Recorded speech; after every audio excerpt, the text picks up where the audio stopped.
देखो बाबू, क्या पढ़ेंगे हम लोग? मौर्य साम्राज्य, अशोक।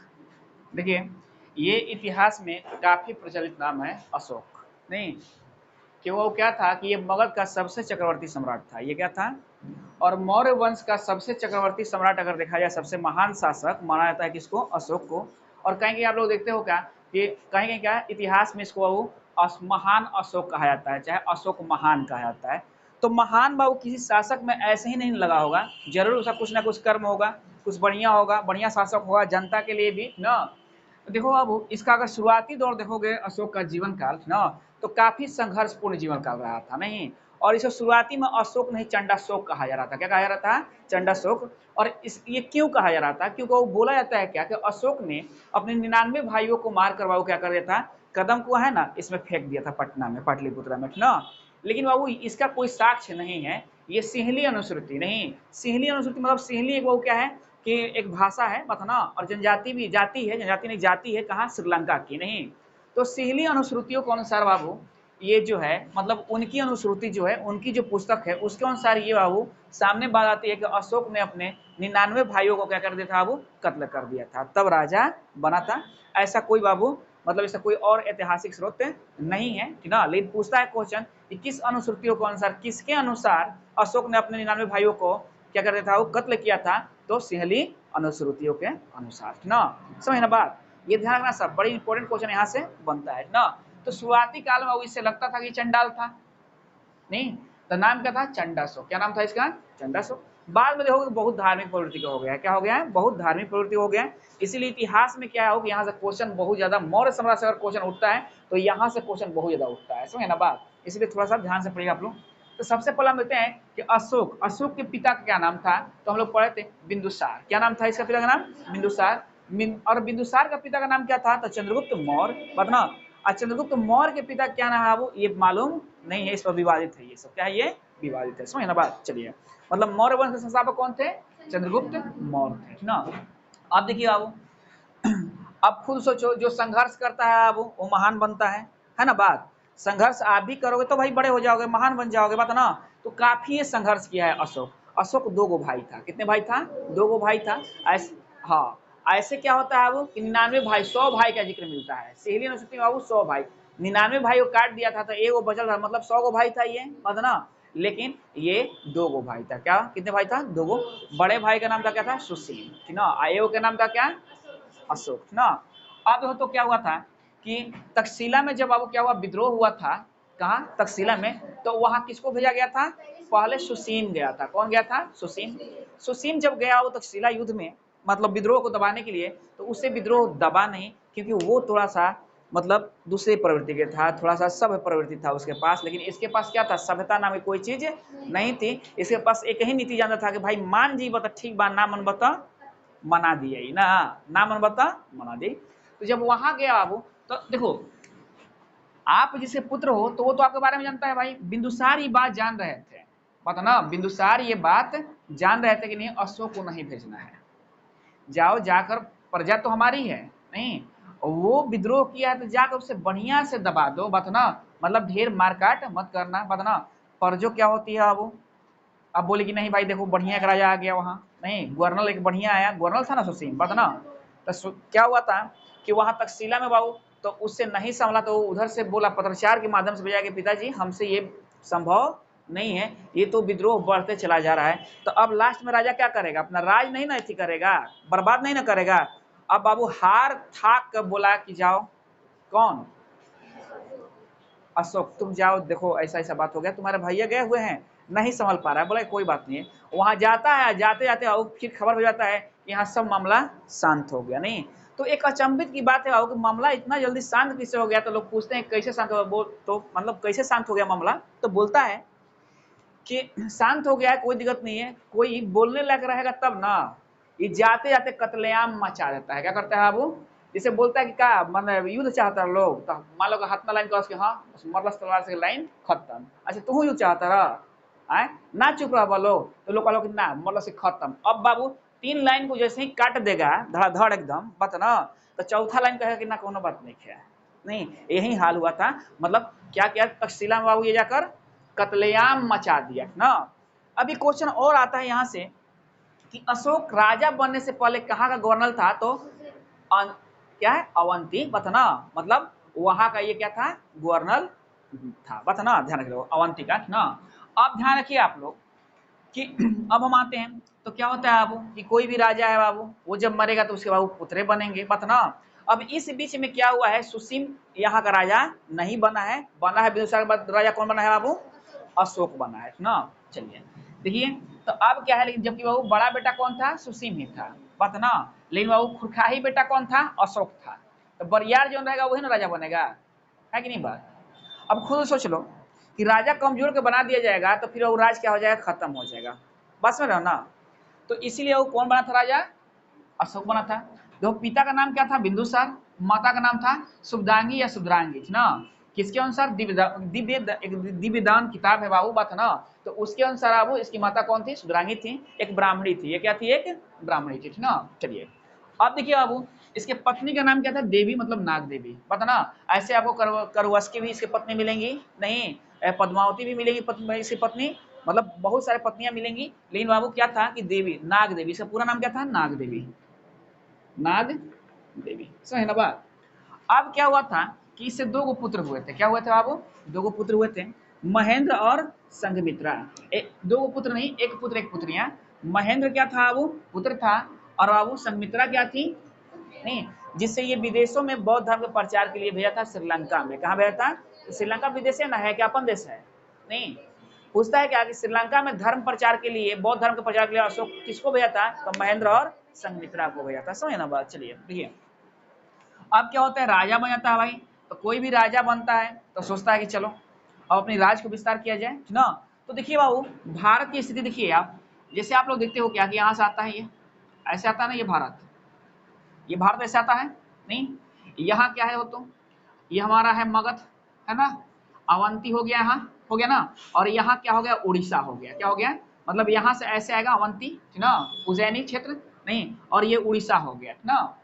ये उड़ीसा था, यहाँ के लोग काफी स्वाभिमानी व्यक्ति थे, क्या थे, आज तक इस कलिंग पर, मतलब कलिंग क्षेत्र उड़ीसा, इस पर कोई पूर्णतः विजय प्राप्त नहीं किया था। आप लोग देखेंगे क्या कि महापद नंद भी इस पर आक्रमण करके जिनसेन की मूर्ति लाए थे, पता ना, लेकिन पूर्णतः इसको कोई जीते नहीं था, पता ना। और अशोक देख रहा था क्या कि एक बात है कि अगर इसको हम जीत लेते हैं तो हमको इधर इधर देखते हो ना, बंगाल की खाड़ी इधर है, समुद्री मार्ग इधर है, तो यहाँ हमारे लिए रास्ता प्रशस्त हो जाएगा, मतलब व्यापारिक मार्ग हमारे लिए बढ़िया हो जाएगा, नहीं, ये सोचा। और बाबू जैसे ही इसको मालूम चला, और ये क्या करना चाहता था, जब इसको मालूम चला था कि ये लोग बात नहीं मान रहे हैं, उनको बात ये मनवा देता था, नहीं। तो कालीन के पास बाबू क्या हुआ कि बोला कि भाई बात मान जाओ, हमारा अधीन, मतलब अधीन स्वीकार कर लो, अधीनस्थ हो जाओ। कालीन स्वाभिमानी था लोग, बोला कि नहीं हम भी युद्ध के मान नहीं सकते। बोला कोई बात नहीं, हम तो सदा तत्पर आते हैं युद्ध के लिए, क्योंकि हम कौन है, अशोक नहीं, अभी चंडाशोक है, नहीं। और हमारे इतिहास पढ़ना है तो हमारे पीछे बैकग्राउंड के बारे में जान लीजिएगा, तक्षशिला वाले से पूछ लीजिएगा, नहीं, हाड़ कांप जाएगी आप लोग की। तो वो क्या हुआ, कलिंग माना नहीं, कलिंग क्या हुआ, वो कलिंग झुका नहीं, कलिंग क्या हुआ, झुका नहीं। देख रहे हो ना, कलिंग कहाँ है, उड़ीसा क्षेत्र ही कलिंग है, झुका नहीं। अब क्या होता है कि ये अपने शासन के 8वें वर्ष बाद, कितने वर्ष बाद, कलिंग की युद्ध हो जाती है, कौन होती है वो, कलिंग की युद्ध होती है। और जब कलिंग की युद्ध होती है तो वहां का राजा कौन होता है, नंद, कौन राजा होता है, नंद। इसकी जानकारी कहां से मिलती है, तो हाथी गुफा अभिलेख कलिंग राज खरवेल का है। पूछता है क्या कि हाथी गुफा अभिलेख किसका है, तो कलिंग राज खरवेल का है। उससे मिलता है कि वहां जब अशोक आक्रमण किया था तो वहां का राजा था नंद, कौन राजा था, नंद था, ठीक ना। इसकी जानकारी कहां से मिलती है, तो 13वें शिलालेख से मिलती है। नहीं, कलिंग युद्ध किसमें वर्णन है, 13वें शिलालेख में वर्णन है, ठीक ना। जब ये होता है तो युद्ध तो छिड़ गया 261 ईस्वी पूर्व में, नहीं, युद्ध क्या हुआ, यहाँ छिड़ गया है। अब युद्ध जब छिड़ता है तो क्या होता है, फूल बरसते हैं, खाना खिलाए जाते हैं, मूड़ी काटे जाते हैं, क्या कहे जाते हैं, मूड़ी काटे जाते हैं। कत्लेआम मचैले हैं, कौन, अशोक, देख लो 1 लाख लोगों की मृत्यु हो गई थी कलिंग युद्ध में, 1 लाख लोगों की मृत्यु हो गई थी, 1.5 लाख बंदी बनाए गए थे, और न जाने कितने घायल हो गए थे, समझे ना बात। 1 लाख की मृत्यु हो गई थी, समझ सकते हो। एक आदमी कहीं मरता है तो सन्नाटा छा जाता है, और यहाँ 1 लाख लोगों का हो गया काल ग्रासित हो गए, नहीं, और इतने लोग बाबू इतनी बड़ी मात्रा में बंदी बना लिए गए। घायल तो हुए होंगे लोग ना, नहीं हुए होंगे लोग, तो वो लोग भी थे। जैसे ही क्या होता है कि ये दृश्य को देखता है कौन बाबू, अशोक। उस समय तो क्या था, एक खीस था। आप भी खीस में लड़ाई कर लेते हो, बाद में अफसोस होता है कि नहीं लड़ाई करना चाहिए था, है ना बात। उस समय तो इसको था कि मैंने कालिंग को बोला कि मेरा अधीनस्थ स्वीकार कर लो। कालिंग ने बोला कि नहीं। मैंने इतना तक बोला कि मेरे बैकग्राउंड के बारे में तक्षशिला वाले से पूछ लो, तब पर भी कलिंग बोला कि नहीं। तो मैंने हाड़ कपा दिया कलिंग का, कलिंग को मैंने खत्म कर दिया। नहीं, अब ये क्या होता है कि बृहद हो जाता है, मतलब वो दुखी हो जाता है ये बात सुनकर। नहीं, इसके मन में क्या होता है, वो परिवर्तन आ जाता है ना। इसके बाद से देखिएगा कि एक अशोक का नया जीवन की शुरुआत होती है ना। मतलब अशोक क्या होता है वो कि मतलब युद्ध से साफ संन्यास ले लेता है, बात ना। चलिए अभी वो बात देखिए कि यहां से जब ये बात देखता है आप, तो क्या होता है कि ये एकदम बाबू विलीन हो जाता है। उसी समय क्या होता है कि उपगुप्त, एक बौद्ध भिक्षुक होते हैं उपगुप्त, ठीक ना। वो आकर इसको बाबू क्या करते हैं, मोटिवेट करते हैं। और उसके मोटिवेशन से ये क्या होते हैं कि बाबू धर्म ग्रहण कर लेते हैं, बौद्ध धर्म। नहीं, राजतरंगिणी के अनुसार आप लोग देखिएगा बात ना, तो ये किस धर्म के थे, शैव धर्म के थे, शंकर जी के।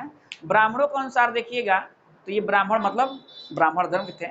लेकिन बाबू ये रियल में हो गए थे बौद्ध धर्म का, बाद में ना बौद्ध धर्म के बने हुए हैं, बन गए। अगर एक बात और ध्यान रखो सर कि अशोक अगर बौद्ध धर्म ग्रहण नहीं किया होता, युद्ध नीति नहीं छोड़ा होता, तो आज भारत की स्थिति बाबू दूसरा होता। भारत गुलाम होने के कारण पर नहीं आता ना। तो जब आप बढ़िया से पढ़िएगा तो देखिएगा क्या कि कहीं ना कहीं बौद्ध धर्म बाबू बहुत क्षति भी किया है भारत को, ठीक ना।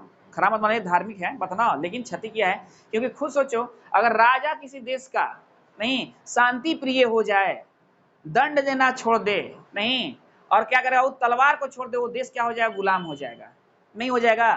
पब्लिक बागी हो जाएंगे, पब्लिक अपने मन से काम करने लगेंगे, बात ना। यही हाल कुछ वस्तु स्थिति हुआ वो उस समय हुआ होगा, जो आज इतने बड़े मतलब आप देख रहे हो परिवेश, समझ ना बात। तो ये चीजें बाबू तो कौन सा धर्म बाबू, और इस धर्म में जब गया बात ना। अब जैसे आप देखते हो कि आप कहते हो कि हम लोग के धर्म में बात ना, लोग इनकी पूजा करते हैं, फलना की पूजा करते हैं, बहुत सारे हैं, है ना जी। वैसे ही देखिए इन लोग में शाखाएं होती हैं, क्या होती हैं, शाखाएं। और बहुत ज्यादा शाखाएं हैं बौद्ध धर्म में भी। बौद्ध धर्म में भी आप पढ़िएगा, नहीं हिनायन है, महायान है, अस्थावीर है, बात ना कैसे का बहुत सारे हैं, 17-18 शाखाएं इनमें हो जाते हैं, समझ ना बात। तो अब इनमें भी होता है कि आप कौन से शाखा के हैं भाई, नहीं हिनायन है कि महायान है, नहीं ये स्थावीर है, कौन सा, सब के अपना अलग अलग मत है।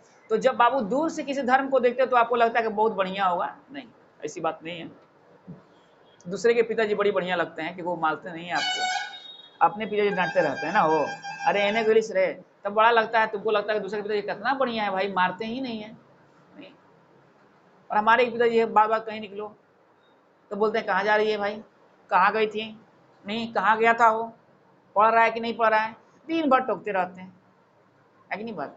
तो दूर का ढोल सुहावन होता है, कपारे जब बजता है पड़ता है तब ढोल को पीटा जाता है, तड़ तड़ तब बजता नहीं। आज जब वो जब चलता है वो यहाँ, तब समझ में आता है कि मैंने गलती कर लिया, नहीं मैंने, बस सुने ना आप लोग।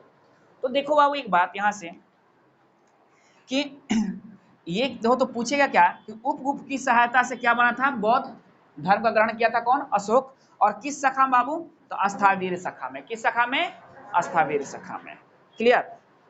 किस शाखा में बाबू, अस्थावीर शाखा में, ठीक ना। अब देखो तो बाबू अब आती है बात कि जब यहां से आप देख रहे हो कि ये बौद्ध धर्म का ग्रहण कर लिया है, तो इसकी बाबू क्या हुआ है कि मन परिवर्तित हो गया है, अब एकदम ये धार्मिक जीवन व्यतीत कर रहा है। तो यार यह सर्वप्रथम शिलालेखों का प्रचलन करने वाला कोई राजा था भारत में, तो अशोक था। कौन था, अशोक था। चलिए अब आइए इसके देखिए बाबू 14 शिलालेख है, नहीं 7 गो स्तंभ लेख है, नहीं और क्या है अब गुहा लेख है ना। चलिए अब गुहा लेख की संख्या हमको ध्यान नहीं पड़ रहा है, देख लीजिएगा लोग ना। तो ये शिलालेख की संख्या क्या है, हम लोग यहाँ वहीं पढ़ेंगे जो हमारे एग्जाम में बाबू क्या है कि बहुत ज्यादा पूछ रहा है ना। ये तो शिलालेख की संख्या कितना है इसका, 14 गो शिलालेख है। इस शिलालेख को सर्वप्रथम बाबू किसने खोजा था, तो पैंथलर ने खोया था। ये खोज लिया, ये क्या किया, खोज लिया, लेकिन ये बोका पढ़ा नहीं, इसको पढ़े ही नहीं गया, तो बोला कहे देखो शिलालेख मिलल बा, नहीं खोज लिया ये। लेकिन बाबू एक और आए जेम्स प्रिसेप, नहीं जेम्स प्रिसेप, इन्होंने इसे पढ़ लिया, इन्होंने इसे पढ़ लिया, इन्होंने इसे खोज लिया, पैंथेलर ने इसे खोज लिया, और किसने पढ़ लिया? प्रिसेप ने पढ़ लिया। समझना बात, ध्यान रहेगी बात ये ना। चलिए अब क्या होता है, मस्की गुर्जरा अभिलेख में अशोक नाम मिलता है। क्या मिलता है? अशोक का अशोक नाम कहाँ मिलता है? तो मस्की गुर्जरा अभिलेख में पूछेगा कि मस्की गुर्जरा अभिलेख में अशोक का क्या नाम मिलता है? तो अशोक नाम मिलता है ना। अब देखिए भब्रू अभिलेख जो है बाबू, इसमें क्या हुआ है, ये स्वयं को मगध का सम्राट बताया है। क्या बताया कि मैं स्वयं का मगध का सम्राट हूं ना। पुराणों में इसे अशोक वर्धन कहा गया है ना। और देवा नाम प्रियदर्शी भी इसी का नाम है ना। देवा नाम प्रियदर्शी, देवों का प्रिय ना। देखिए चूंकि बौद्ध भाषा बाबू पाली भाषा में थी ना, लेकिन लिपि क्या थी बाबू, इसका अलग अलग लिपि थी यहाँ ना। लिपि और भाषा में काफी अंतर होता है। देखिए अब देखिए तो अब आते हैं यहाँ से कि इंपॉर्टेंट ये क्या होता है बाबू, सेक्टर होता है इसका अशोक का शिलालेख। अशोक का शिलालेख, अशोक का शिलालेख कितने हैं? 14 गो है नहीं। अब इसमें क्या क्या ये चीज वर्णन किया है, इस बारे में हम लोग को जानना होगा। देखिए अभी तो अशोक का शिलालेख प्रथम में कहता है क्या कि अब पशु बलि पर रोक, अब कोई पशु बलि नहीं करेगा, क्योंकि मैं धार्मिक हो चुका हूँ। भले मैं कितना लोगों को बलि चढ़ा दिया हूँ, लेकिन अब आज के बाद से कोई पशु बलि नहीं करेगा। लेकिन राजकीय कोष में 1 हिरण और 2 मोर मारे जाएंगे। राशि जो भोजन बनेगा उसमें 1 हिरण और 2 मोर मारे जाएंगे। राजकीय मतलब हम लोग खाने के लिए, हम लोग खाएंगे, बाकी पब्लिक नहीं खाएगा। समझ ना बात। तो पशु बलि पर रोक, जब पशु बलि पर रोक लगा दिया वो तो अब तो धार्मिक बनते जा रहा है ना, अब तो धार्मिक बनते जा रहा है ना। लेकिन है तो राजा, यही बात ध्यान रखना है तो अशोक नहीं। बाघ कतनों कहे कि अब हम शिकार करना छोड़ दिए हैं, सतर्क रहिएगा, पांजवा कहियो घुमा देगा। अब बाघ पांजा घुमा देगा तो आपके थोड़े नहीं बचेंगे। बात समझ ना आप लोग, इसमें बताएगा, ये सब बताएगा। देखिए तो पहला में क्या किया है, पशु बलि पर रोक, केवल 1 हिरण और 2 मोर मारे जाएंगे। किसके लिए? रसाही भोजन के लिए। समझ ना बात। चलिए अब देखिए दूसरा में क्या है, चिकित्सा की व्यवस्था। तो पशु या मनुष्य हो, कोई भी प्रॉब्लम पड़ रहे हो तो उनको डॉक्टरी इलाज की जाएगी। तो दूसरा में नहीं। और दूसरा में एक इंपॉर्टेंट चीज है कि दक्षिण भारत राज्यों का वर्णन किस अभिलेख में है? तो दूसरा अभिलेख में है। अशोक के किस अभिलेख में है? दूसरा अभिलेख में है ना। चलिए अब देखिए तो अब क्या कहेगा वो, तीसरा में क्या कहेगा कि 5 वर्ष के उपरांत नहीं क्षेत्र की दौरा, कर्मचारी पर अधिकारी लोग से बोला है कि जौन जौन क्षेत्र के तू विधायक बड़ा लोग ना, 5 साल के बाद क्या है, पश्चात आप लोग को दौरा करना है कि हमारे क्षेत्र में क्या हो रहा है नहीं, इसका हिसाब बताना है। ठीक है, हम ना तलवार छोड़ दिए हैं, है तो राजा ना, है तो राजा। ये नियम बनाया कि भाई देखिए क्या दिक्कत है उन लोगों को, कहाँ नाली गली नहीं बनल है, नहीं है कि नहीं बात। आते हैं लोग देखने, नहीं आते हैं लोग, तो आएंगे। अभी तो सब गायब हैं, अभी इलेक्शन है कहीं। बरसाती मेढक कब दिखाई देते हैं?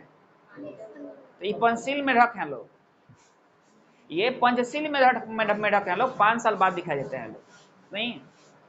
बस में ना बरसाती मेढक तो इन लोग से बढ़िया है, कम से कम साल में एक बार दिखाई देता है, पियर पियर हल्ला करता है। का ये हो नहीं हल्ला करता है लोग, टर टर टर टर टर, ये हमको दे दीजिए, इस छाप हमको दे दीजिए, इस छाप हमको दे दीजिए। नहीं अब की बार का आपकी देखिएगा, भाई वो कुछ काम कर का, हाँ कुछ काम कर ले, मुखिया कोनो काम नहीं कर ले, जब पहले का मुखिया है ना वो कोनो काम नहीं कर रहा। हम बनेंगे ना तो देखिएगा एकदम, अब ये तो हवाई जहाज दौड़ेगा नहीं।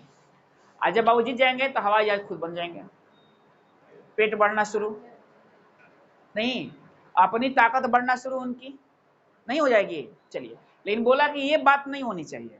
ये आदेश किसका है? नीतीश कुमार की नहीं, ये आदेश नीतीश कुमार जी के नहीं है, उनकी तो खुद अपना औचित नहीं है कि कहाँ का पलटी मार देंगे। ये आदेश है अशोक की। किसकी आदेश है? अशोक की। बात समझे ना, ये आदेश किसकी है? अशोक की। और करना है तो करना है, और नहीं तो फिर मुड़ी कहीं मिलेगा और धड़ कहीं मिलेगा। जहां अशोक बौराया तो फिर चंडाशोक बन जाएगा नहीं। आप अब बोलेगा कि अगर इसके बारे में अगर जानना है तो तक्षशिला में देख लीजिए, नहीं तो कलिंग को जाकर देख लीजिए कि क्या स्थिति हम कर दिए हैं। देख रहे ना बात, डर ये होती है। अब देखो मेरी घोष, अब ये अपनी घोषणा नहीं कर रहा है, घोष, घोष मीन्स घोषणा, पाली शब्द है घोष, हम लोग में होता है घोषणा, मेरी घोष नहीं, धर्म, धर्म मीन्स होता है धर्म। अब बोला कि मेरी घोष नहीं चलेगी, धर्म, जो धर्म कहता है उस पर चलना है, जो धर्म कहता है उस पर चलना है। चलो अब बोला, अब उधर तो खुद सोचो कि क्या कर दिया कि 5 साल में दौरा कीजिए, मेरी घोष, चतुर्थ में क्या कह रहा है कि मेरी घोष नहीं, अब धर्म घोष, तो चौथा में क्या किया है, धर्म की घोषणा किया है। किसा किया है, धर्म की घोषणा। तो जब धर्म की घोषणा करेगा वो तो धर्म बताने वाले तो कोई चाहिए, धर्म की जब घोषणा होगी तो धर्म बताने वाले कोई चाहिए ना भाई। तो धर्म महामात्रों की नियुक्ति करता है, पंडितों की नियुक्ति, किनकी नियुक्ति करता है कि आप जाइए धर्म को बताइए, समझाइए धर्म क्या चीज है ना बात। चलिए इतना हो गया। तो जब बाबू धर्म की चीज समझाई जाएगी तो ऑटोमेटिक आप में आत्मनियंत्रण आ जाएगा, याद ऐसे रखा जाता है। तो क्या आ जाएगा, आत्मनियंत्रण आ जाएगा। तो ये किसमें आत्मनियंत्रण है, तो छठा में बोला है कि जब धर्म महामात्रों की नियुक्ति करता है तो बोलता है कि अब आत्मनियंत्रण रखिए, नहीं। चलिए अब है क्या कि ये सब बता के क्या करता है कि निकल जाता है तीर्थ यात्रा करने। कहाँ निकल जाता है, तो 7, 8 क्या है, तीर्थ यात्रा, तीर्थ यात्रा करने निकलेगा, बताएंगे तीर्थ यात्रा के लिए है यहाँ ना। चलिए 9वां में क्या कहता है कि देखा अशोक ने धर्म की रास्ता अपना लिया, क्या अपना लिया, 9वां में धर्म की रास्ता अशोक ने अपना लिया है। लेकिन ये मत समझिए तार हम दोस्त हैं, ये नहीं का हो का हलवा अशोक ना, मिलिएगा बड़े बुजुर्गों से या हमसे तो शिष्टाचार से मिलिएगा, और वरना तलवार चल जाएगी, और जब तलवार चल जाएगी तो आप चले जाइएगा, नहीं चले जाइएगा। हो बात देख रहा ना, कितना बढ़िया है ना। ये मत आप लोग भूल कर सोचिएगा कि अशोक में अब एकदम धार्मिक मार्ग पर हो गया, मैं तो हो गया हूं, लेकिन किसी से आप मिलिएगा तो उदंडता से नहीं मिलिएगा, मतलब सच्ची एवं शिष्टाचार भेंट कीजिएगा, नहीं। कौना में, 9वां में, कौना में बाबू, 9वां में। 10वां में क्या कहता है कि बोला है क्या कि जितने अधिकारी हैं, जितने पदाधिकारी हैं, सब लोग प्रजा के हित में सोचे। कौनो जना कमीशन ढेर खाजी वो रोड बनावे में, तो हम तारा के खाजी बाके, मतलब मुड़ी तहार काट ले हम बात ना। तो किसमें आऊ, 10वां में क्या बोला है, प्रजा हित में सोचिए, जो भी सोचिए वो प्रजा के हित में सोचिए। 11वां क्या है, धर्म की व्याख्या किया है। 11वां में किसका व्याख्या, धर्म की व्याख्या हो किया है, नहीं, पहले हुआ है धर्म महामात्रों की नियुक्ति, उसके बाद हुआ है धर्म की मतलब व्याख्या। अब देखो बाबू, तो खाली पुरुष धर्म निभाएंगे, मतलब मर्द रही हिंदुस्तान तो मेहरारू पाकिस्तान ना ना। तो औरतियों के लिए बोले हैं कि स्त्री महामात्रों की नियुक्ति 12वां अभिलेख, नहीं, स्त्री महामात्रों की नियुक्ति कहाँ हुआ है, 12वां अभिलेख में हुआ है, और 5वां अभिलेख में पुरुष धर्म महामात्रों की नियुक्ति हुई है।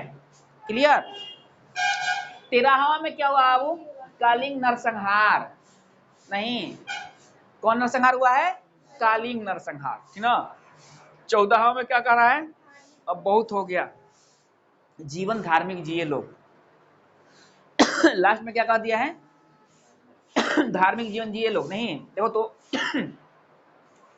अशोक अपने राज्याभिषेक के 10वें वर्ष के बाद बाबू जब तीर्थ यात्रा पर निकलता है तो 10वें वर्ष में कहा जाता है, बोधगया में जाता है, कहा जाता है, नहीं। 8वें वर्ष में कलिंग युद्ध करता है, उसके बाद धार्मिक जीवन, अब तीर्थ यात्रा पर निकल जाता है। 7 से 8 अभिलेख के अनुसार वो तीर्थ यात्रा पर निकलता है ना। तो सबसे पहले कहा जाता है 10वें में बाबू, बोधगया में, और 12वें वर्ष कहा जाता है, देखो तो निगाली सागर, और ये इंपॉर्टेंट है, 20वें वर्ष में वो जाता है लुम्बिनी। लुम्बिनी क्यों जाता है वो, लुम्बिनी इसलिए जाता है वो कि आप लोग जानते हो क्या कि नेपाल की तराई में लुम्बिनी नामक ग्राम में महात्मा बुद्ध का क्या हुआ था, जन्म हुआ था। वो देखने के लिए जाता है कि मैं, जो मेरे क्या है प्रणेता हैं, जो मेरे इष्ट हैं, उनका वो जन्म स्थान है, तो वहां वो पहुंचता है। वहां जब पहुंचता है तो वहां का प्रजा काफी खुश होती है अशोक आया। तो वहां एक कर होता है बलि, नहीं, जिसको क्या करता है ये अब कम करता है, 1/8 भाग कर देता है, क्या करता है, कम करता है। बलि क्या था, कर था। और पूछता है क्या कि जब लुम्बिनी यात्रा पर, ये लुम्बिनी यात्रा पर निकला था कौन बाबू, अशोक, तो वहां क्या किया था, तो कर को कम किया था, समाप्त नहीं किया था, कर को कम किया था, नहीं, क्योंकि यहाँ बाबू क्या है, बुद्ध जैसे आदमी का जन्म हुआ है, इसीलिए इस उपलक्ष्य में उनके बाबू उनको इज्जत देने के लिए ये काम ये किया था, कौन, अशोक, ना, ध्यान रखिए आप लोग। ये अशोक शिलालेख में लिपियां है, और क्या है, तो लिपि है, मतलब ब्राह्मी है, खरोष्टी है, ग्रीक है, अरमाइक है, यहाँ से भी क्वेश्चन उठते हैं। ग्रीक और अरमाइक लिपि अफगानिस्तान से प्राप्त हुआ है। कहाँ से प्राप्त हुआ है? अफगानिस्तान से। खरोष्टी, शहबाजगढ़ी और मानसेरा जो पाकिस्तान में है। कहाँ है ये? पाकिस्तान में है। और अशोक के 7 शिलालेख भी हैं। प्रयाग स्तंभ लेख ये पहले कौशाम्बी में था, और अकबर ने क्या किया कि इलाहाबाद में से रख दिया। तो पूछता है क्या कि कौशाम्बी अभिलेख जो है, मतलब प्रयाग प्रशस्ति जो है, प्रयाग स्तंभ लेख नहीं, इसको अब किसने मतलब कौशाम्बी से इलाहाबाद लाया था? तो अकबर ने ना। चलिए, दिल्ली टोपरा अभिलेख, पहले ये दिल्ली में था और बाबू फिर क्या हुआ? दिल्ली टोपरा नहीं, हाँ, टोपरा से दिल्ली। दिल्ली टोपरा अभिलेख मतलब टोपरा से दिल्ली किसने लाया था? फिरोज शाह तुगलक ने। और बाबू दिल्ली मेरठ नहीं, मेरठ से दिल्ली किसने लाया था? तो फिरोज शाह तुगलक ने ना। चलिए, रामपुरवा है, ये चंपारण में है। चंपारण कहाँ है? बिहार में है ना।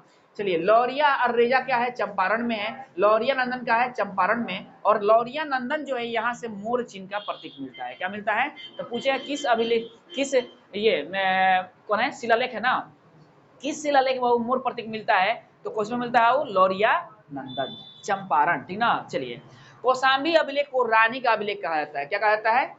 किस अभिलेख को रानी का अभिलेख कहा जाता है? कौशाम्बी अभिलेख को। और 7वां अभिलेख इसका सबसे लंबा अभिलेख है। 7वां अभिलेख क्या है बाबू? सबसे लंबा अभिलेख है ना।